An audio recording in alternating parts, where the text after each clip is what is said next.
байцгаана уу? Бид Сэлэн аймаг Мандал сумын 20 дугаар сургуулиас 10 дугаар ангийн төрөлд оролцож байгаа номон ахлагчтай Эви баг байна. Манай багийн гишүүд бол Санчир Үлзий, Болор Шагаа, Батбэл гэсэн бүрэлдэхүүнтэй байгаа.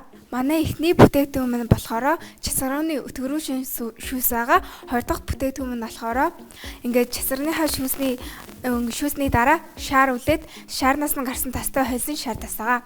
3 дахь бүтээгдэхүүн маань болохоор энэ бүтээгдэхүүн дээр гавар нэмсэн бүтээгдэхүүн байгаа. Хит мэдрэмтгий хүмүүс зориулсан ингээд тас байгаа. 3 дахь бүтээгдэхүүн маань болохоор баргшуунтай чихэр байгаа.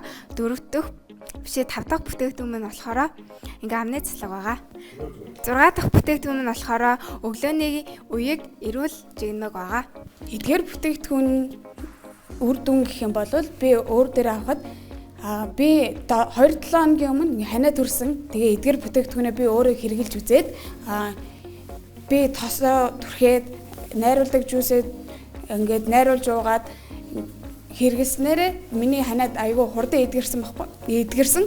Тэгээд энэ бүх үр дүнд бид нар антибиотик хэрэглэхгүйгээр бид нар эмийн гаж нөлөөнд орохгүйгээр эдгээр байгалийн зэрлэг жимснүүдээр өөрсдөө эмчилж болно гэдэг эдгээр зүйлүүдээр харуулахыг зорьсон.